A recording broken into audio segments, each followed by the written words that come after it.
Well, hey, what is going on, Liberty fans? My name is Nick Kirby, and welcome to the Sea of Red live podcast. This is the basketball edition, presented as always by Jason Porter Real Estate, covering all of your residential and commercial real estate needs in the Lynchburg area, and our newest partner, Ironclad Coffee. I am so glad to be joined by my co-host, the Dr.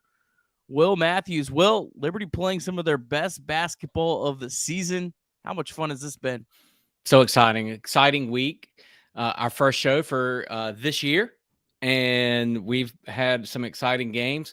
Plus, don't want to fail to mention, we've got the Liberty Twitter Bracket Challenge going on starting this week, and that has been a lot of fun. So it's just a great time to follow Liberty athletics wherever you might be following them on social media and what Isiah Red is doing, and of course our basketball team. I mean, they're playing lights out right now.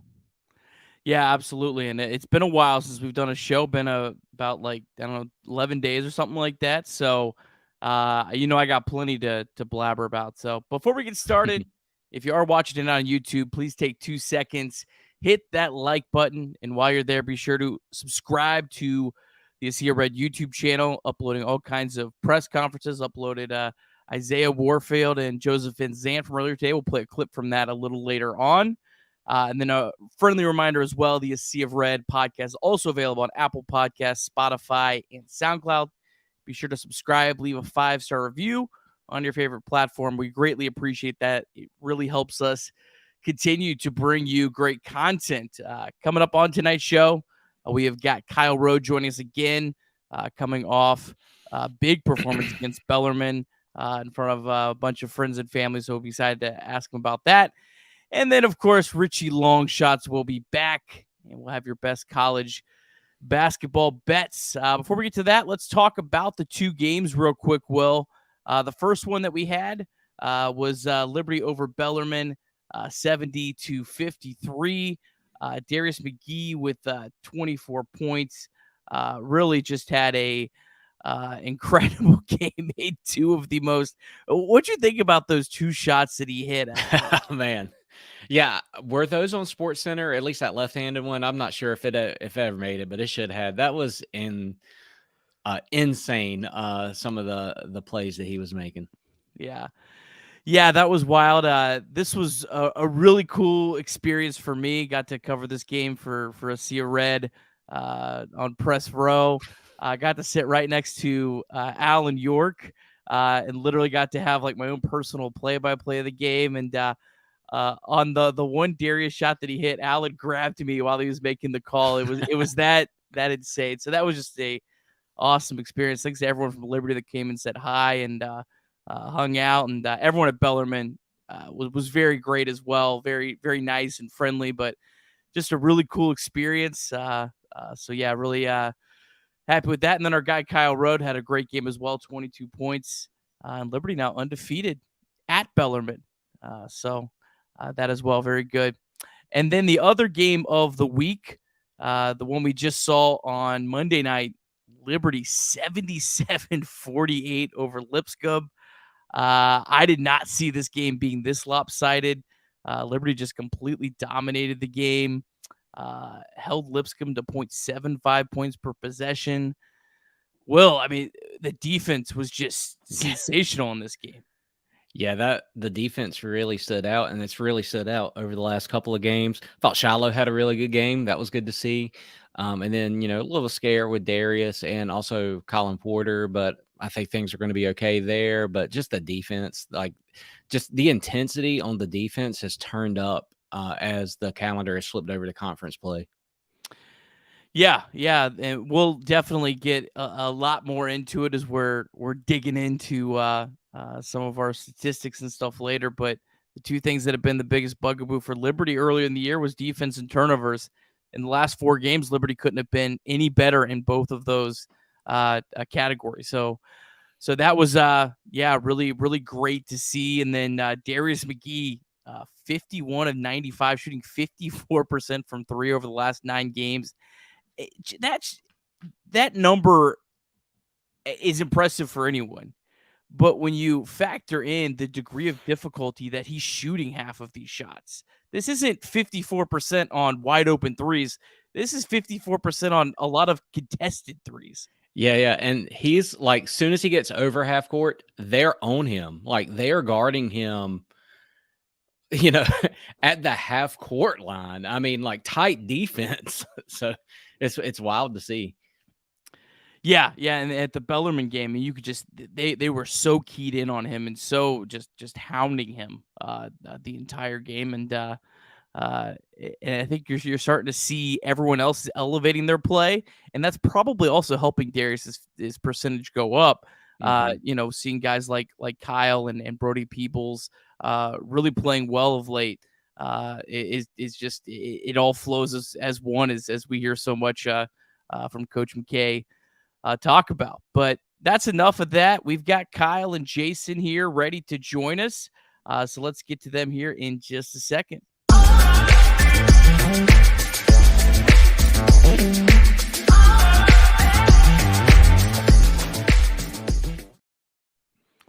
All right, joined now by Jason Porter and Kyle Rode.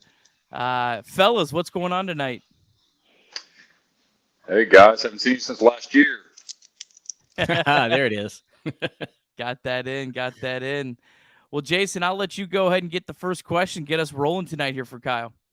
Yeah, Kyle, great start to the conference play, man. Congratulations on that. Coming out of the gate smoke, and you probably heard the guys talking about it. I think the first two things that jump off the page to me are the 53 points to Bellarmine, holding them down under that lid, and then holding Lipscomb to 48. I mean, that was just unbelievable the other night. Talk to us a little bit. It seems like we always harp on the defensive side of the ball, but tell us a little bit about maybe what felt a little bit different about those two games out of the gate.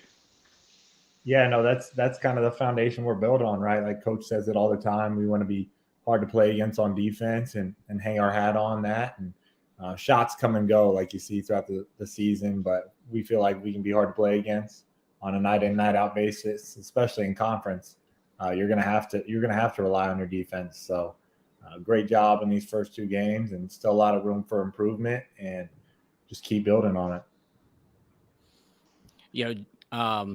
Jason, I don't know if you have any advertising inside of Liberty Arena, but the defense held Lipscomb to under 1 point per possession. So they were throwing up a lot of bricks. I thought maybe they were trying to do some real estate over there in Liberty Arena. But Kyle, like I have a question. I don't know. I'm not like in tune with the X's and O's of basketball, obviously, like you are. But in football, they don't always show the whole playbook.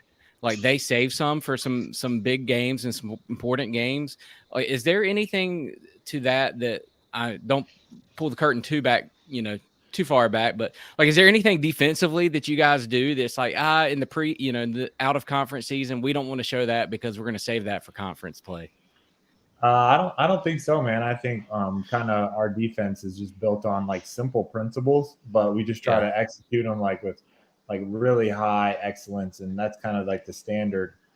Ever since I've been at Liberty, we've ran one defense, and I've done the same drills probably 5 times a week. So we're not pulling a rabbit out of the hat defensively or anything like that in conference play. Coach is super great about building our habits, and as the teams get older, those habits start to compound, and then you get deposits that are just executed way better, way higher level, and it's fun. It's really fun to be a part of. And now my 4th year, see how some of those deposits have added up, and it's cool to see other guys go through that same process.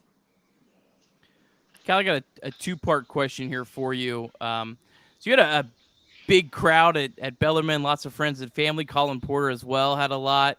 I'm assuming probably getting some more at EKU on Sunday.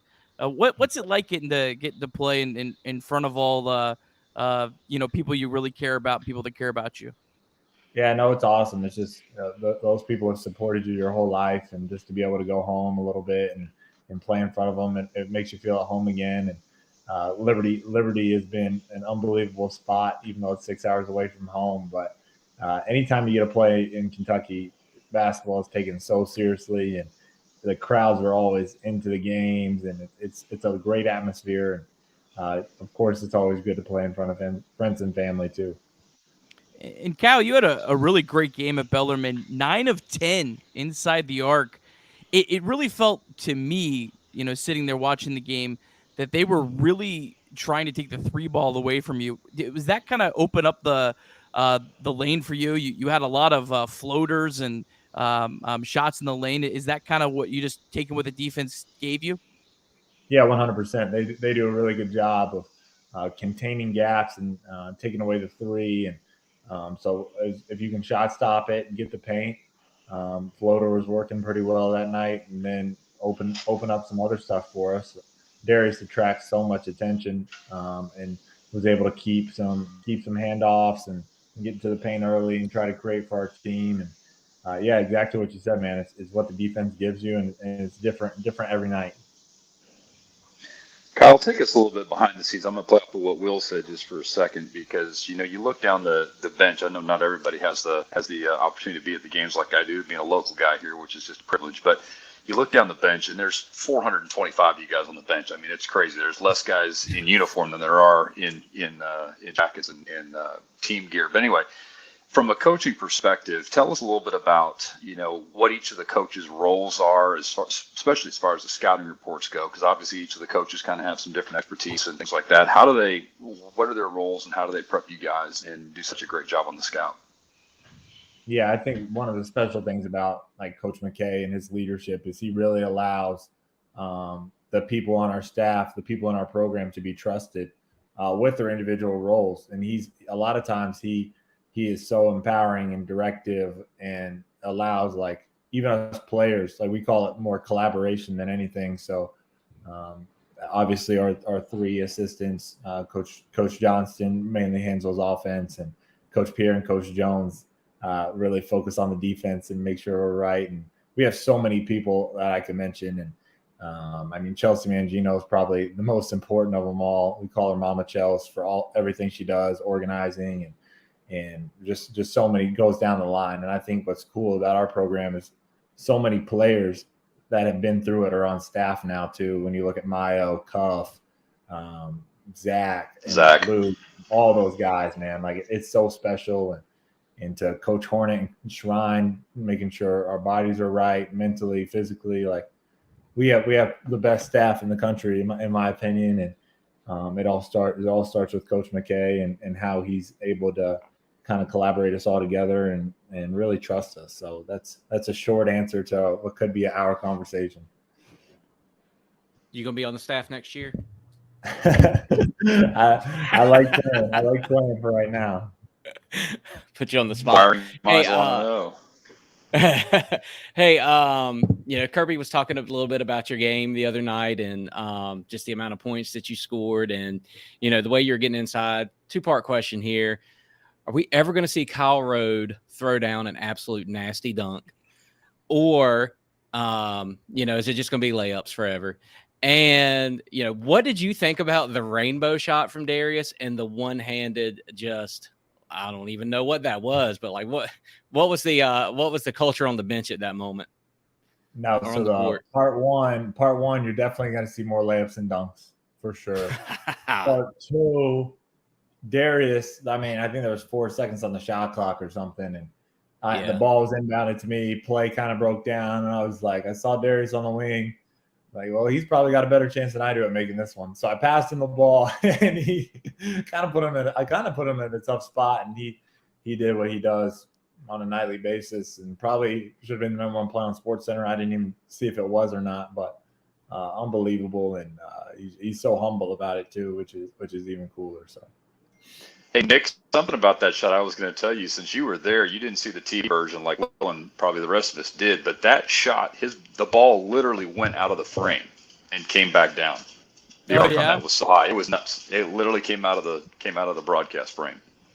Amazing. I heard a few bad words from the Bellarmine fans behind me after that. After that one, that was insane. I mean, everyone on press row was just like looking at each other, like what just happened? Like, crazy.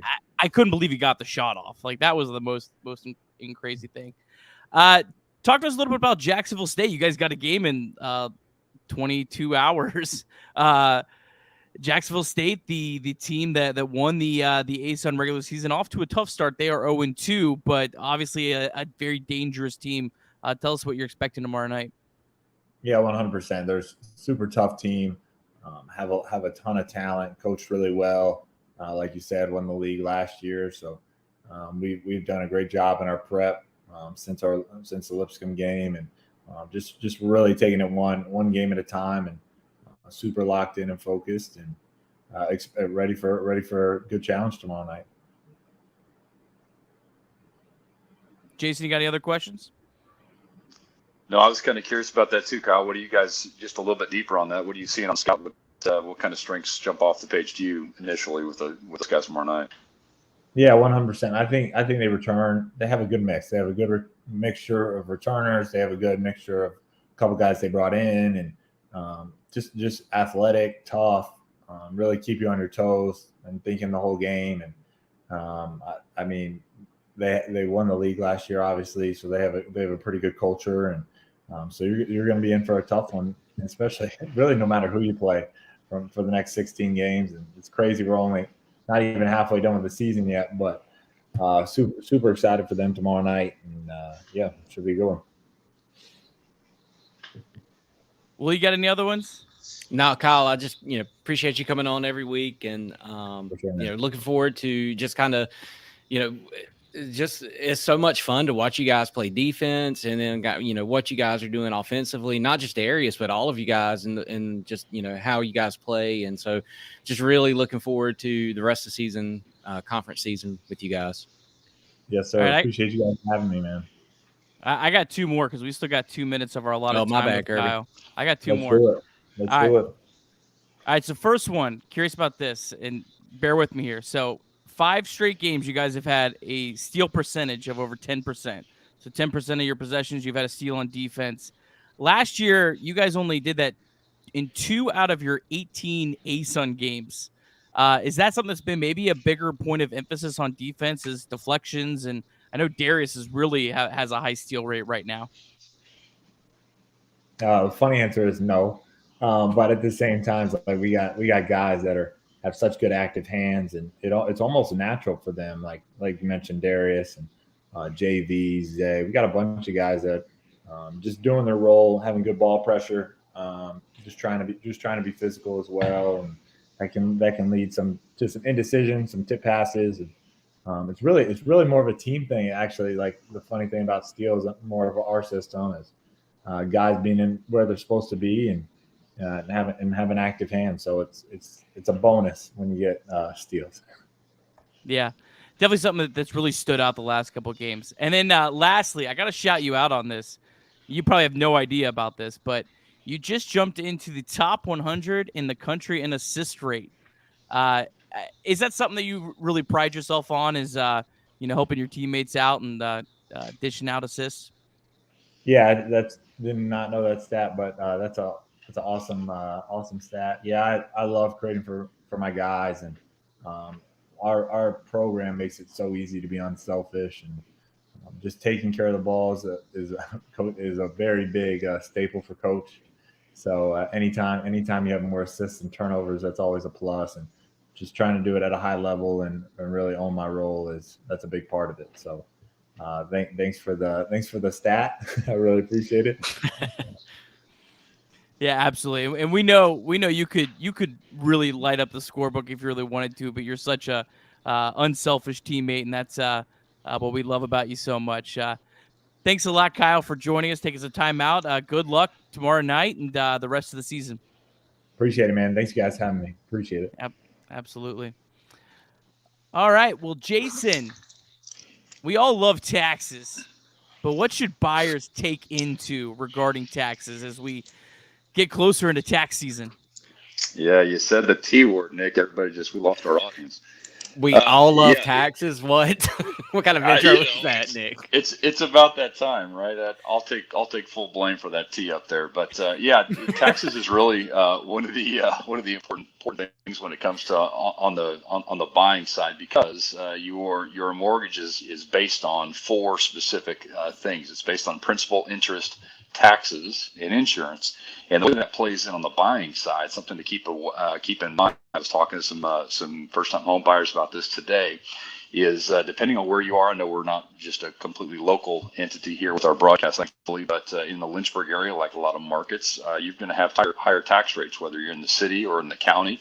Around here in Lynchburg City, the taxes are much higher than they are, I'd say, out in Campbell County, Bedford County, Amherst, etc. So that taxes, that T part of your overall payment does make a difference into affordability. So it's something that you want to talk about as you're in that real estate search, and something to keep an eye on as you're beginning that process. So that would be one part of the tax strategy. Then the other part of it, of course, on the investor side of things, if you are in investment real estate, you do want to make sure that you're hooked up with a great tax accountant who understands real estate, because just like medicine, not all doctors specialize, as do accountants as well. So make sure the taxes piece of your real estate transactions is something that you talk about, and I've got a great team that can help with that, obviously. Awesome. We could all use help with taxes, that's for sure. That's something none of us know what we're doing. But Jason, we appreciate your not just your support of the show, but your fandom, and how much you support all things Liberty. And you'll be at the game tomorrow night? Yes, sir. Absolutely. Hey, I'll tell you, even though the students weren't there the other night, it was rocking. Flames Nation is back for sure, and the intimacy of the arena is kind of a weird way to describe it, but it's intense. It's really a hard place for opponents, I think, to come in and play, and should be a great conference season. Yeah. Well, looking forward to the game tomorrow night. We're gonna play a quick clip. Sorry. This is Isiah Warfield and Joseph Venzant earlier today. Really interesting comments from Isiah Warfield that I think you guys will enjoy. We know there's a lot more out there. We got to keep working. We're not satisfied. So it's just now we got a tough opponent. They came and beat us here last year to break the streak. We're not worried about too much like a get back game, but it's just something we want to use that game to get better for later in the season. Yeah, for sure. When we're able to like have a set defense, we're really hard to play against. Live ball turnovers kind of hurt us because we're not able to get the matchups we want on defense end. So being able to take care of the ball definitely helps us a lot on defense. Yeah, I mean, for me, this is year 3 in the system, so I definitely feel like I've grown and been able to grasp the like different concepts we have on the defensive end. I think it's just time. Like JV came in last year as a freshman and picked up on him really quick. Just there were some mistakes out there, but with his effort and stuff, it made up for the mistakes. But I think we had a young group last year, and we kind of brought pretty much everybody back. And I think all the habits we got is definitely building right now. Looking at a true freshman point guard running the show, what can you guys say about the job that he's done this far? It's impressive. I just know how hard it is to come in just as a freshman at any position, but to be a point guard and to start as a freshman is really tough to do. And I think like Colin's been able to do it extremely well. He never complains. He's always in a good mood. And he listens well. Like when even when coaches tell him something, he listens. When we try to tell him something, he listens. And there's never ever a complaint or like an excuse on why he didn't do it. He's always going to try and do it. Yeah, for sure. The maturity level that he has, it's kind of crazy. Like this the mindset he has in every game, every practice, it's the same. He's very consistent, and you need that as a point guard, especially like to lead this team, especially with you got your older guys, and it's easy to respect that from him. We trust him. All right, that was a really cool interview. It's about 11 minutes long, the total interview with Warfield and Venzant, up now on ASOR Red on YouTube. Haven't heard a lot of Isiah Warfield. Really enjoyed his perspective, talking specifically about the two problems, maybe being a little bit more in tandem, and when Liberty fixed the turnover issues, that's really improved the defense. Anything from that stand out to you, Will? Yeah, I took the same thing away. I mean, just the lack of turnovers seems to really coincide with some of these lopsided victories. And my favorite stat is the points per possession. I mean, that just kind of shows you that, they're forcing so many turnovers. I mean, just watching them, how they're getting in the lane, and, those two guys right there, those are the kind of the defensive guys, that it seems like that's their role. But, I mean, they're good offensively too. I mean, it seems like the way that they run the offense, we saw Warfield take the ball up some, kind of running point guard a little bit in that Lipscomb game, and Venzant too. But their defense is just so incredible. The way that they just get their hands in there. I love seeing Zay. Like, he will dive on the court with no hesitation and try to steal the ball. And I think Venzant leads the team in rebounds. So everything they said is just right on, but it is amazing. Just, these last, couple of games, the way that we've won is because they are not turning the ball over, and they're able to set up the defense without there being a lot of transition. Yeah. And that leads us to our first leaderboard of the year. Now that we have a little bit more data, we'll try to update this every week. Obviously, your points per game leader is Darius McGee, but if you're looking over on the right, you have the Kenpom offensive rating, and number 1 is Joseph Venzant. And when I saw the team up close against Bellarmine, it wasn't the offense that stood out with Venzant. It was really his rebounding, like you just talked about, Will. Liberty went small a lot against Bellarmine, and Venzant was, the big. I mean, he was the tallest guy on the floor, but he was essentially playing the big. And his ability to grab some of these rebounds really just blew me away. I tell you what, you start looking through some of Venzant's efficiency numbers this year. I'm really starting to think that he's turning into a star here for Liberty, and I'm really interested to see what his ceiling could look like next year. With Liberty, after Darius is gone. What does Venzant look like if he becomes more of the guy? Because, man, I see all the skill set there with him, and I'm really really excited about him. And then as well, Isiah Warfield. If you're looking on the right on the Kenpom offensive rating, 100 is average. We've talked about his defense, but he's starting to play a little bit better on the offensive end as well. Hit 2 threes the other night, was 2 for 2. So yeah, he's really maybe starting to kick it into gear. Anything about the statistics here kind of stand out to you, Will? Yeah, it'll be interesting to see when next year when Darius is gone, who kind of steps up. I think Venzant could be that guy as well. I mean, he seems like he has the makeup of the complete package, the total player, and if he can find himself, a little bit more involved in the offense and getting some open shots and things like that, you could really see him becoming one of the prime players here. Yeah, we haven't really seen him take a ton of threes. I know everyone around Liberty swears that he has the ability to be a legit 3-point threat. So I'll be interested to see what kind of leap he could have sophomore to junior year. Now, we still got a great season ahead of us, so we don't want to be jumping too far. We got a really good team right now. And if you start looking at the net rankings, and we'll show you Kenpom as well, Liberty just continues to climb up to number 63 in the net. Liberty and Florida Gulf Coast really starting to separate themselves at the top. Anything stand out to you about the ASUN before I kind of get into some of my thoughts, Will? Yeah, I know it maybe looks like a little bit wider of a distance between 2 and 3 there. But Jacksonville, they're still a really good team. You kind of see those 3 teams right there as the upper echelon of the ASUN right now. I mean, Jacksonville could jump up, as well into possibly, a top 100 net team. I think, I mean, I don't know what their schedule looks like when they play Florida Gulf Coast or anything or Liberty, but they're a dangerous team too. Well, Jacksonville actually played Florida Gulf Coast. Oh yeah, that's right. Yeah, right. They were up 18 on them. Yeah, that's right. And lost. I forgot about that. So that actually killed their their net ranking. They fell 29 points since the last time we did a show. Lipscomb dropped 35, mostly probably thanks to their performance at Liberty Arena. And then Jacksonville State, who Liberty plays tomorrow, actually dropped 25.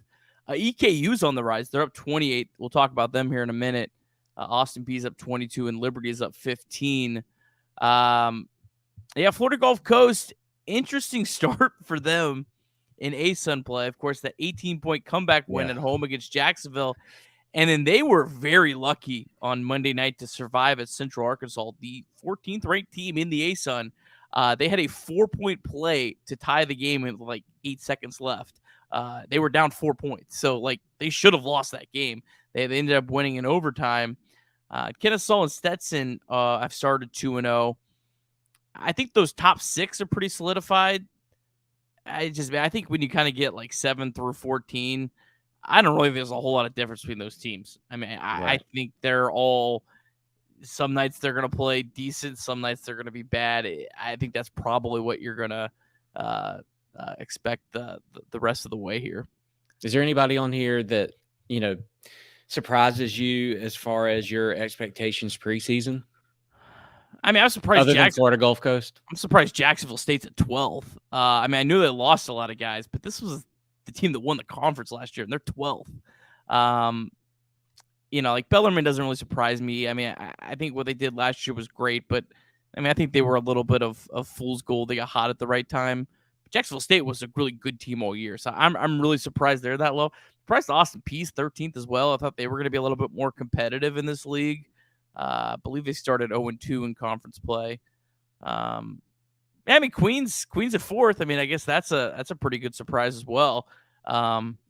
Yeah, definitely surprised me. They were, I heard all offseason, yeah, watch out for this Queens team. And I was like, yeah, come on, like their first D1. Like if they finish like 9th, that'd be an accomplishment. But yeah, so far they're playing well. They're 1-1. They lost a tough game. Can't remember who to, but they're playing tough. So yeah.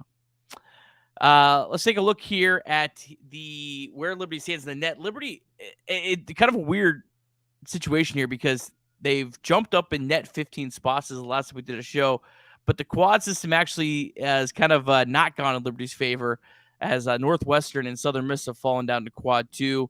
Grambling fell down to quad 4. So Liberty just has the 1 quad 2 and the 1 quad 3 win right now. That could shuffle. A lot of those teams are still close.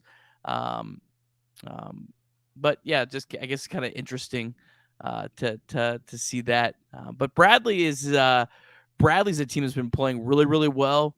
So I think that's a win that's going to really, really look good at the end of the year, especially if they can win the Missouri Valley. So any thoughts on Liberty's what we've done so far?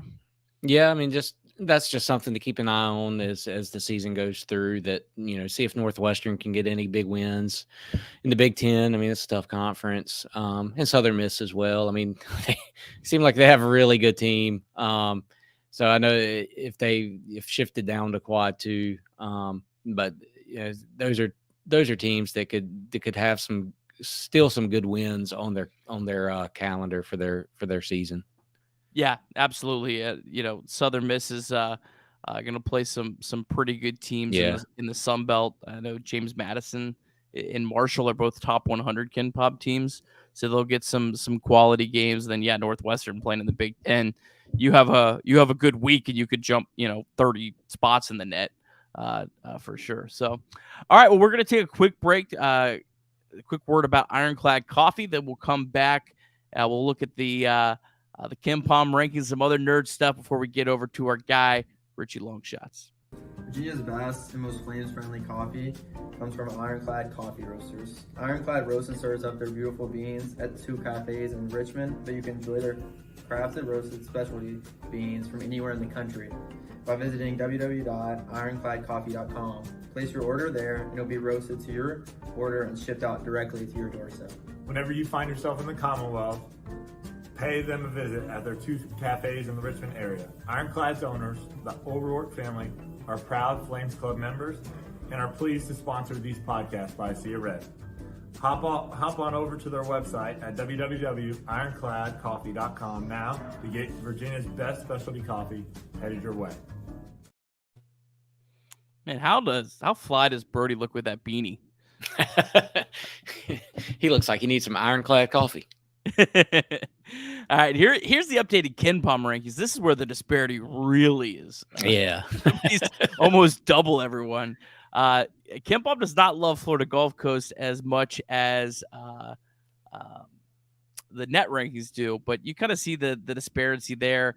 Again, it's kind of the same concept. It's the same 1 through 5. But then, yeah, I mean, it's just really kind of jumbled up after that. But yeah, so yeah, I mean, Liberty 68, really impressive numbers overall. Let me skip to this one. This is kind of Liberty's overall rankings up to 68 in Kenpom. Haslametrics has them 30th. That's one of the other ratings. One of the other rating systems. There's a bunch of them out there. He's a really good guy, really good follow on Twitter, has his own ranking system. It's another tool that a lot of bettors use to kind of compare lines and stuff. But yeah, he has Liberty 30th. But you look at that, and then you look at the comparison here to the 2019-20 team. Liberty's higher in Kenpom, significantly higher in Torvik, significantly higher in Haslametrics, better in BPI, better in KPI. I was kind of blown away when I started looking at this. In fairness to the 2019-20 team, I think that team at times played with their food a little bit too much, where they didn't really they had a lot of games where they won by 11 points that were never competitive. Whereas this could have team won by more. They could have, and I don't know if that's maybe Richie becoming a little more cutthroat or just kind of randomness with different teams or whatnot. I don't know. What's your thoughts on this? Because I've been so impressed with what Liberty's done lately. It's hard to kind of say they're right near that 2019-20 team, but the numbers tell a much different story, at least right now. Yeah, and this is not meant to disparage anybody or anything like that, but even you just look at the individual pieces of those teams and you're like, no way this team is better. I mean, that team had some major players on it that returned the next year and would have been even better. So, yeah, I don't know. I don't know how much of this is with exactly what you said, the fact that they didn't have any of those, bigger wins than what they could have. I mean, I guess I would lean more with you towards that, but just the eye test is a little bit different than what we're seeing with these rankings sometimes. Yeah. No, I agree completely. I think it's eye-opening. I do think we should definitely take it as a positive sign for this team that they're even in the conversation, whether it's completely valid or not, whatever. But when you see those numbers, they really jumped out to me. When I was kind of looking at it, and I will say though, I think this team's better offensively. Maybe they don't have the athleticism. Maybe they would struggle a little bit more against high major competition, but just the amount of shooters and the amount of elite shooting, that Liberty has is really kind of interesting. So I don't know. It's kind of just an interesting exercise, I guess, to kind of look at. But let's look here a couple more things before we get over here to Richie Longshots. This is one of the cool things that I've been looking at lately. This is the Torvik rankings. Torvik, if you're not familiar, it's very similar to Kenpom. They're nearly, I don't want to say nearly identical, but they're very close to each other. It's the same concept. But Torvik has a really cool tool where you can look at what a team has done over certain spans of time, where Kenpom doesn't allow you to do that. And since December 17th, this is a very arbitrary starting point. So take it with, you can always make a team look really good. You can always make a team look really bad.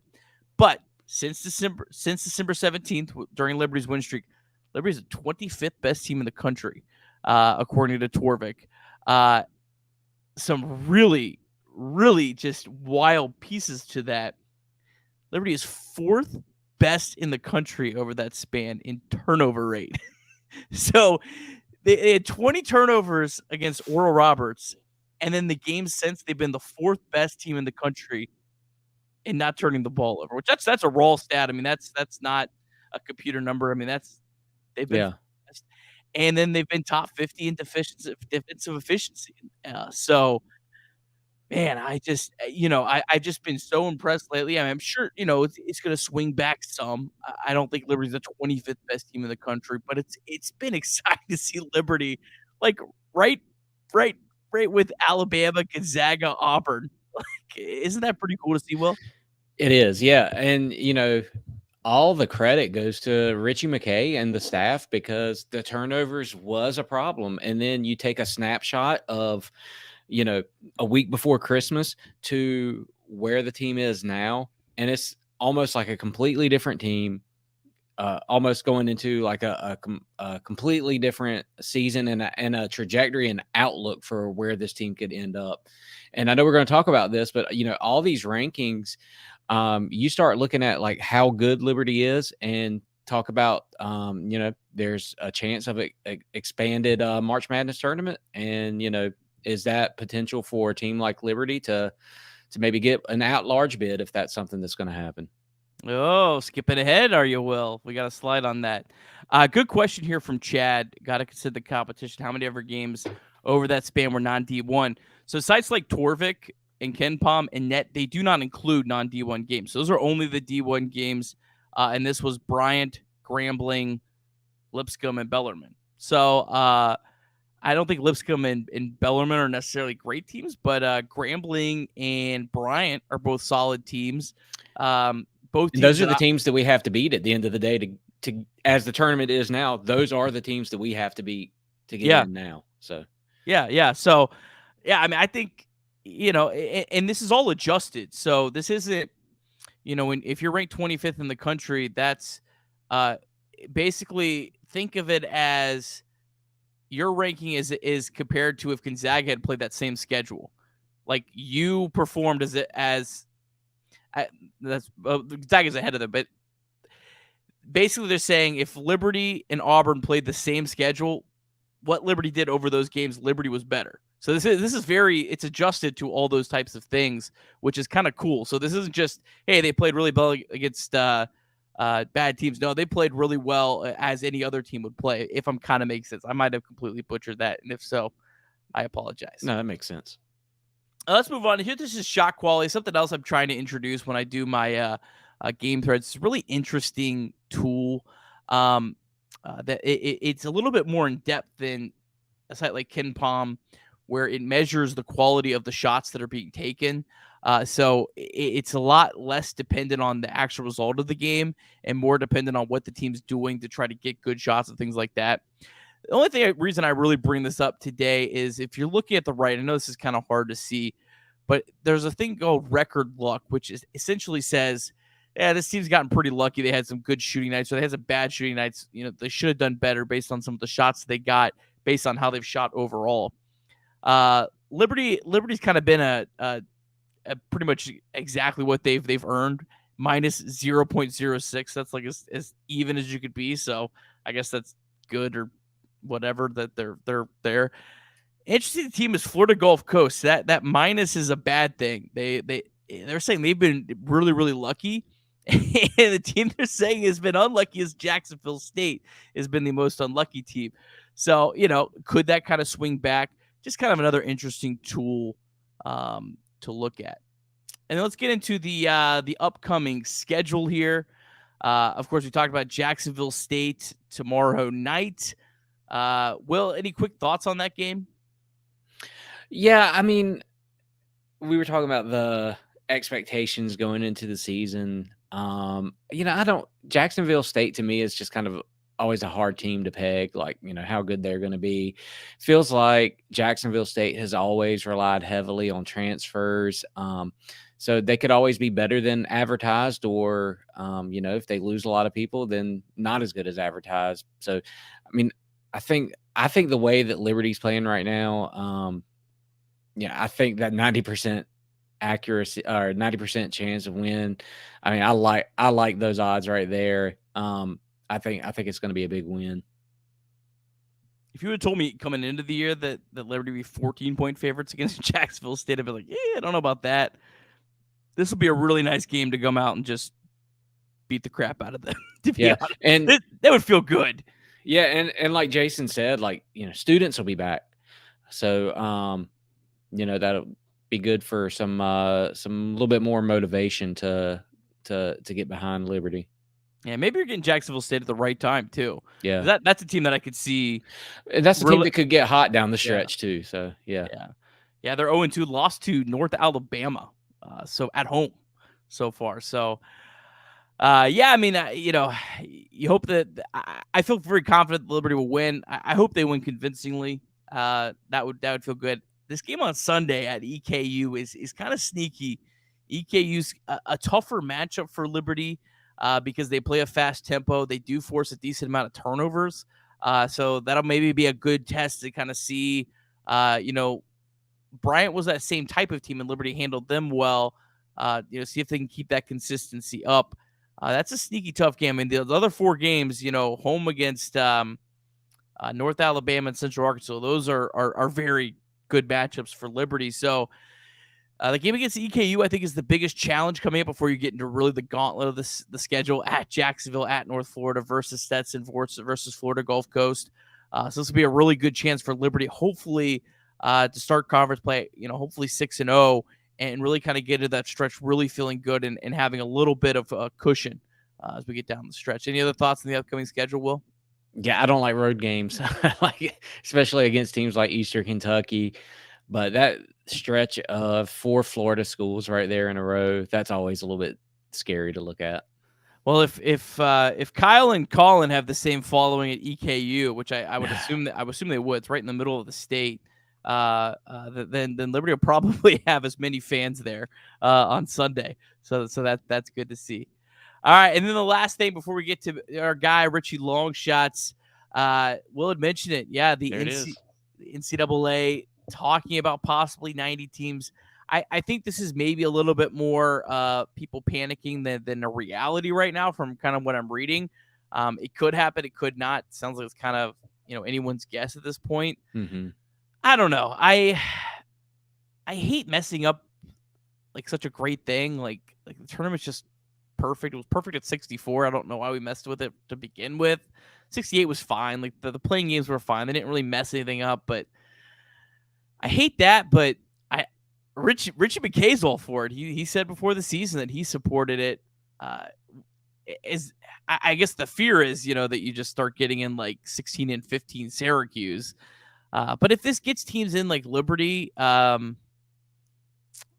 don't think they would have last year, but let's say they in 2019-20 didn't win that tournament. Like that team should be in the NCAA tournament. I think teams like North Texas last year should have been in. So I don't know. What's your thoughts on this, Will? It's always about cash, in my opinion. TV deals, more games, more advertising, all that stuff. I'm with you though. I fear that I was before we came on here, I was watching a little bit of State and Duke, and State or NC State was just handling Duke, but Duke ends up with one more loss than they do wins. Of course, you want Duke in your NCAA tournament. That's going to draw advertising. That's going to draw eyes. So. I don't mixed feelings about it. I like it if a little biased, but I like it if my team gets in, right? And if my team doesn't get in, I don't like it. So, yeah. I'm kind of with you completely on that. All right. Well, folks, we made you wait long enough. Long shots time.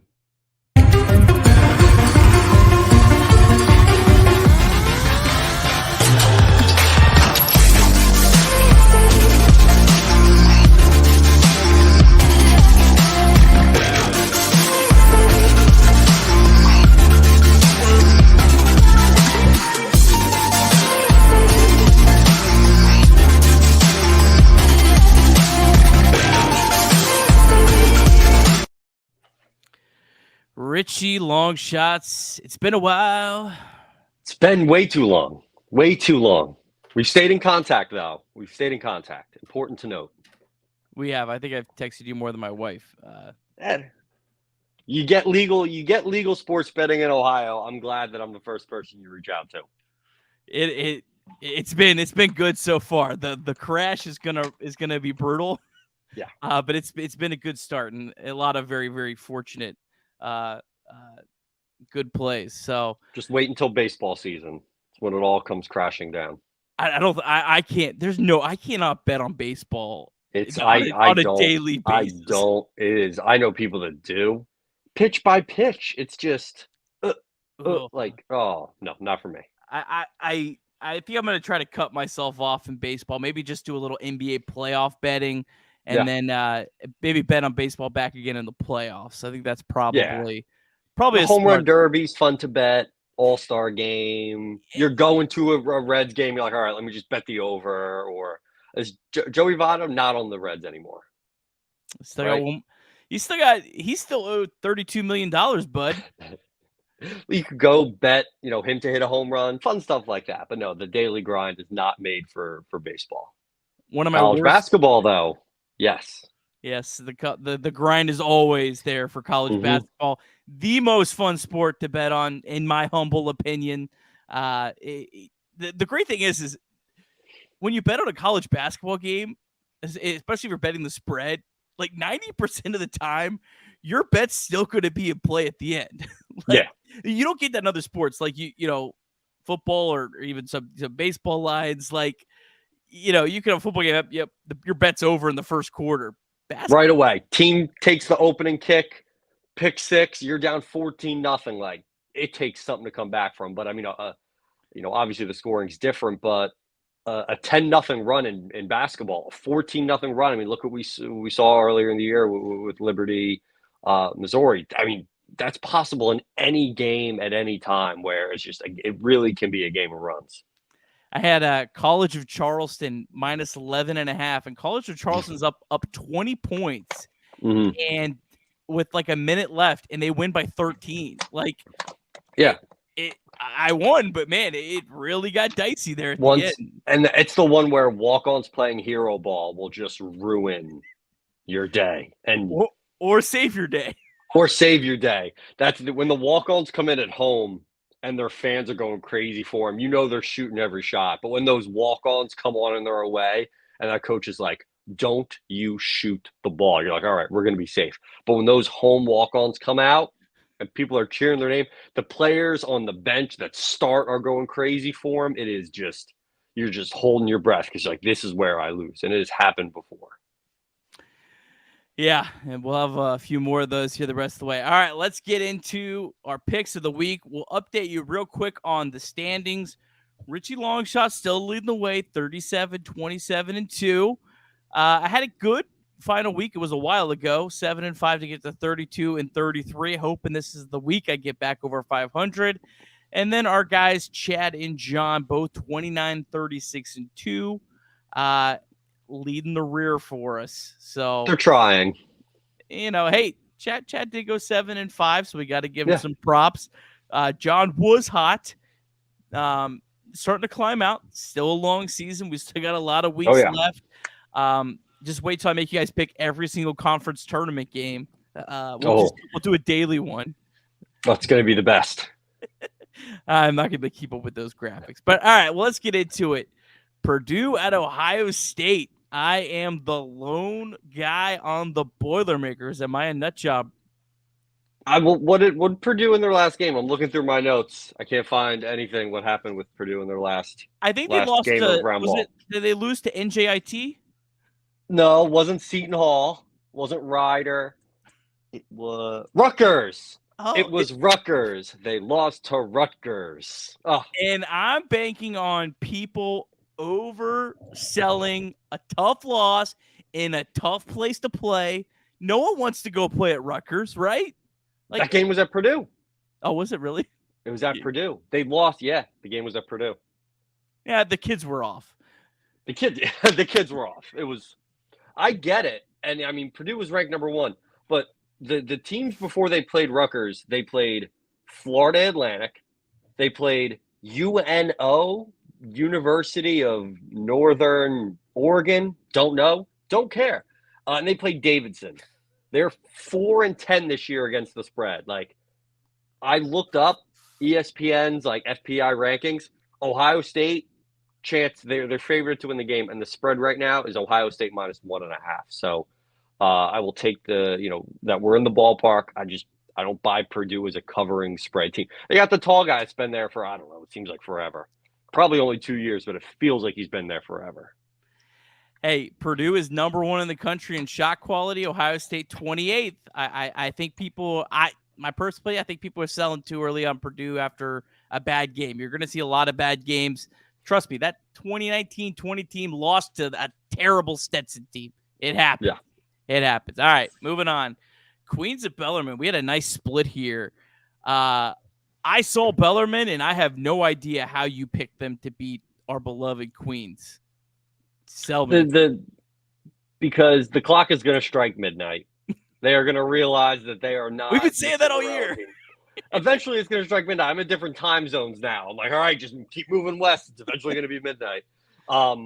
ESPN as well. Really relied on some ESPN. They have some great. If you have ESPN Plus, they have some really good numbers. If you want to crunch, I use it a lot for NFL, college basketball, college football.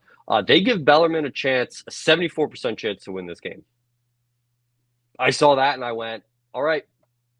Eventually, the numbers are going to make sense, and they're going to stop outplaying what they're doing. The game's at Bellarmine. Give me the home team in this situation. That's we'll see. Trust on the numbers. Bellarmine fans were not happy with that team. I could not believe how angry so many of those people were. No, I was like, that was ugly. This team just got to Division 1. They won the championship last year. Like, give us a break. But yeah, that their fan base was not high on them. So I don't know.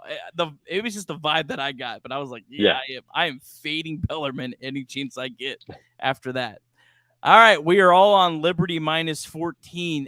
Man, this is such a big line for this game, but Jacksonville State has been awful.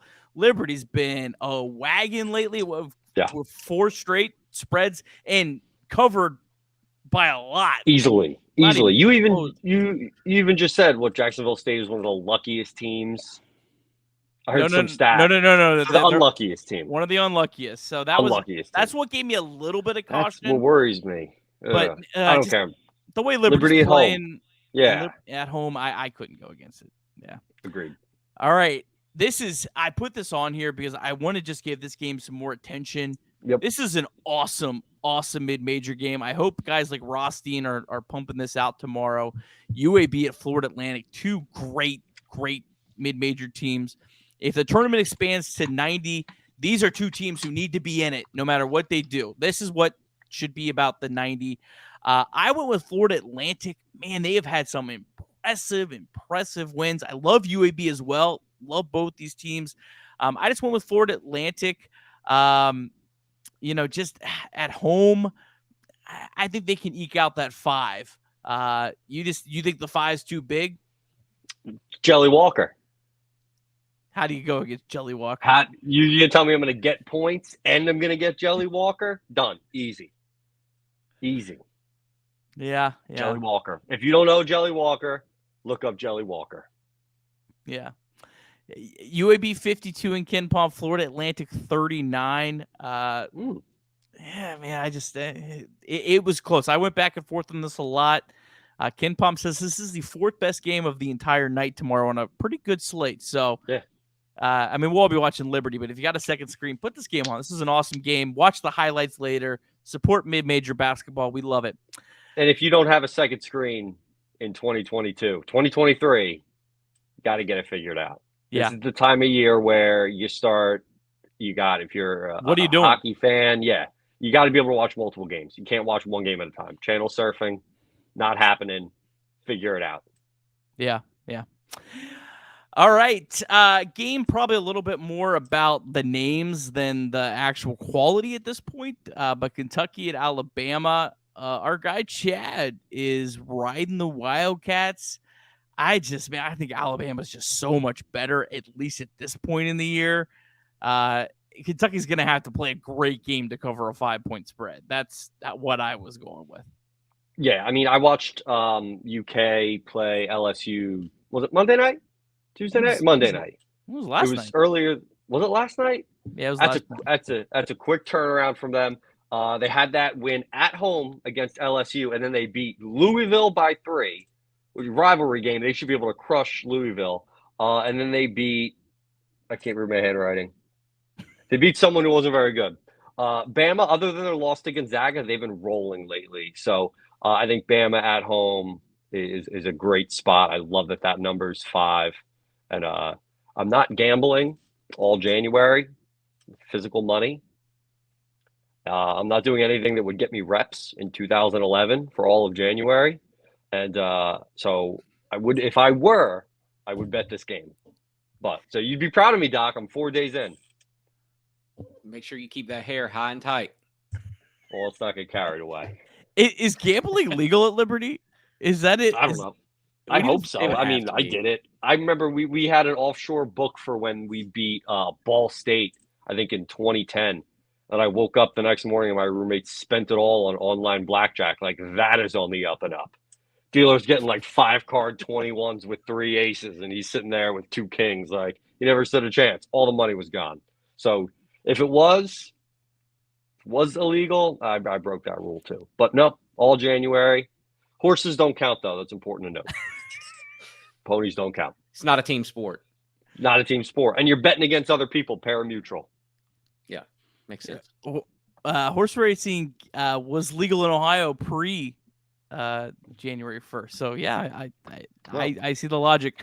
Quick side note. So I got $50 left in my offshore account, or my offshore betting account, now that I can bet in the States. Yeah. So obviously there's no point in trying to take it out because you get like 90% of it lost to fees or whatever. Mm-hmm. So I want to put it on a future, and I'm thinking about Alabama. They were like plus 2,200. I wanted something kind of around that range. I just didn't want to go with like a Houston who was like plus 750 or a Kansas. They were way too high. What do you think about Alabama? Do you think that's a decent? I know you're not like a huge football guy. You save it for Super Bowl props that you can't bet in Ohio. You save it for the national anthem. You save it for the hot dog eating contest. You save it for the Oscars. You have that in the back pocket. Politics. So when something pops up. Politics, like you save it for when Ohio says no. Like I used to keep money in my offshore because I can't bet Rutgers in New Jersey. I can't bet on college sports played in New Jersey. So if there was ever like a Final Four in Newark, I'd be SOL. Like, so if Rutgers ever went to a Final Four, like I don't know if they changed the rules because it's too much money to lose. But like I used to keep money in for that. Ohio obviously doesn't have that issue. I'd keep it in and just save it for when you're like, oh, I want to get in on that, but I can't.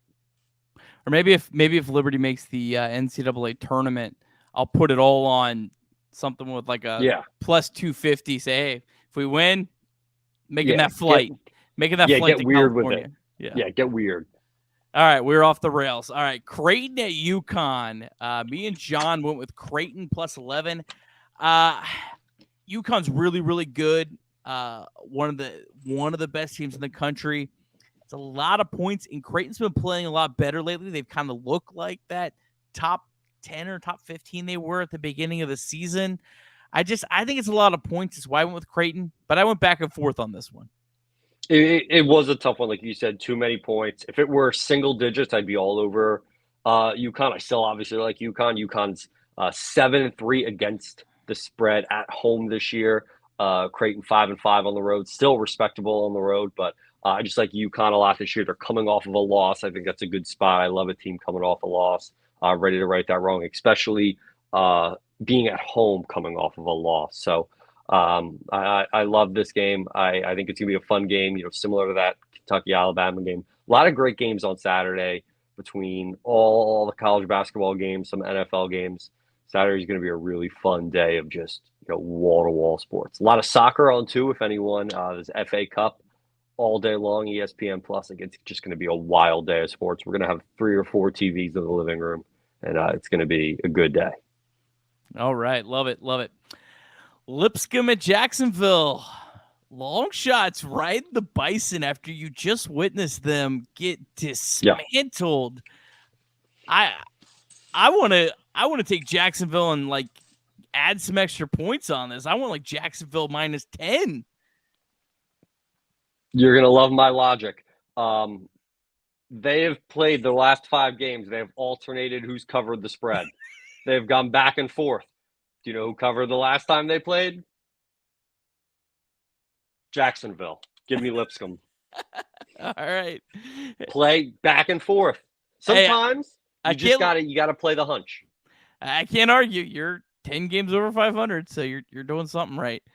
This disgusted me that we did a clean sweep on North Florida because I think they are one of the most overrated teams in our conference year after year. But just the way FGCU's playing, 10 points, Florida rivalry-ish game. I don't know. If this line was a little lower, I'd be, if this line was like 8-9, I'd be all over Florida Gulf Coast. But 10, I don't know if I see Florida Gulf Coast winning a game by double digits right now before they get right. No, and they haven't in a while. Like I was looking, all their wins have been, 1 possession game, 2 possession games. Like they haven't just shut the door on a team in their last few games. So give me the points, especially 10. So many points. Yeah. We're all fading the Cinderella Queens, going with Kennesaw. I feel like this game should be more of a pick'em, which is why I went with Kennesaw. I think this is a very evenly matched game. This is a fun ASUN game to watch. Really looking forward to it, but just you give me 5 points of taking Kennesaw. Yeah, ESPN had it 44%, 56%. That's pretty close to a coin flip. And if that's, to me, that screams 1 possession game. Give me the 5 points. And it's just going to be a great Chad's being rude in the comments. Disrespectful.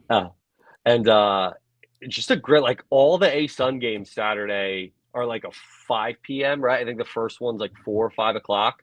Like it is just like back-to-back games overlapping. It's going to have some big-time March Madness vibes on Saturday night. But no, like you said, it's too many points. I think it's going to be a 1 possession game. And, with that the case, obviously give me 5 points. Old friends, which is why I went with this one. Winthrop at Longwood. Longshots the only one taking the Lancers to cover. It's my pick of the week. Ooh, okay. Covered. My pick of the week. Longwood has won their last 3 games by an average of over 20 points.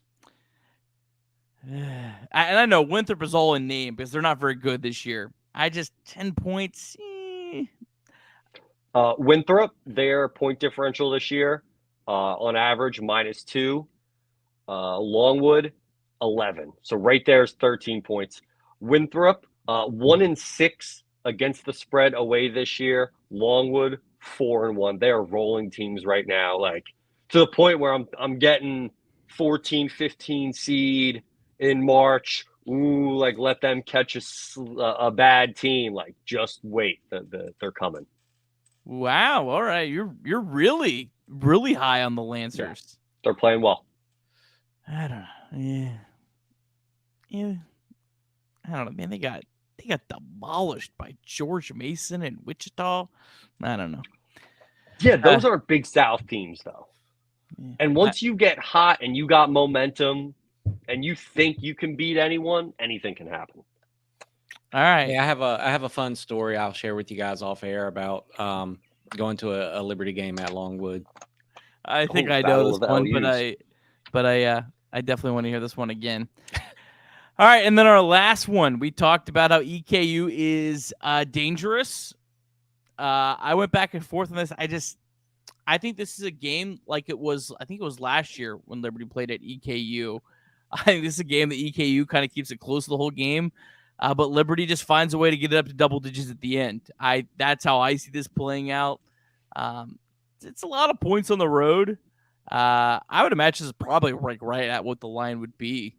To be honest, I think they'll probably just go right with Kenpom on this. What's your thoughts? It's a quick turnaround. I don't know when Eastern Kentucky's last game is, or I guess technically when their next game is. But actually, let me pull it up real quick. They play Thursday against UCA, and then Liberty. So they're having that game at home. Like you said, the last time they played, I looked it up. You know what the spread was? 8. And Liberty did not cover. I think only won by 6 or 7. So I saw that. I went, give me the points again. Oh, like I said, away, quick turnaround, class back in session. School's back in session, right? The kids going back this week? I think it probably Did they go depends back? Probably depends on the school. Classes are probably about to go back. Liberty probably starts next week. So you get those Sunday scaries where you're like, ooh, I got syllabus week coming up. I got to then travel back to Lynchburg to then start the second semester. Give me Eastern Kentucky, the Sunday scary special. All right. I'm riding the Flames right now. I think this team's playing really, really well. But this is a tough game. This is a game. If Liberty does win this and they cover this game, I'm really feeling good about where we're at. For sure. All right, Mr. Longshots, do you have any final parting thoughts for us? No. I'm glad we were able to get together. I know it was kind of crazy around the Christmas season. I don't want to offend anyone. The holiday season, and with bowl game and the boys in Boca, and get back together. And I love when you send us all the games for the week. I pull on my laptop and I'm like scrambling in, putting notes together and trying to sound like I know what I'm talking about. So enjoying that. Twitter is always a hoot. Keep it coming. Keep tuning in. Keep watching Liberty basketball. I feel like the vibes on Twitter during a Liberty basketball game are so much different than a Liberty football game. Like it is just a little more serene. Is that the word I'm looking for? Yeah, there's more. I feel like there's more grace in the basketball season than there is the football season. There's a lot more like level-headedness. Yeah, like it's not. I want that player dismissed from the university. Like that, we're not seeing that so much during basketball games.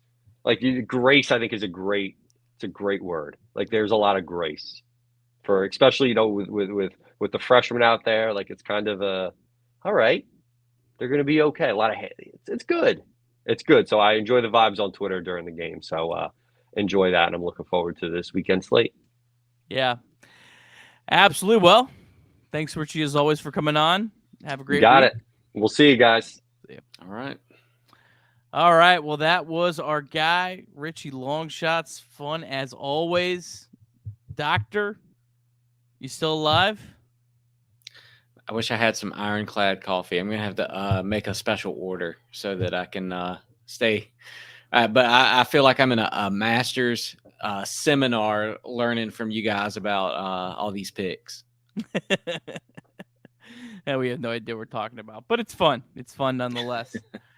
Well, yeah. Well, thanks as always to Ironclad Coffee and Jason Porter Real Estate for the support of A Sea of Red Live. We plan on coming back next Monday night. Obviously, Liberty plays on Sunday. Don't typically try to do same day games. And I'm going to Disney on Ice on Sunday. All right. Well. So yeah, I got a big day.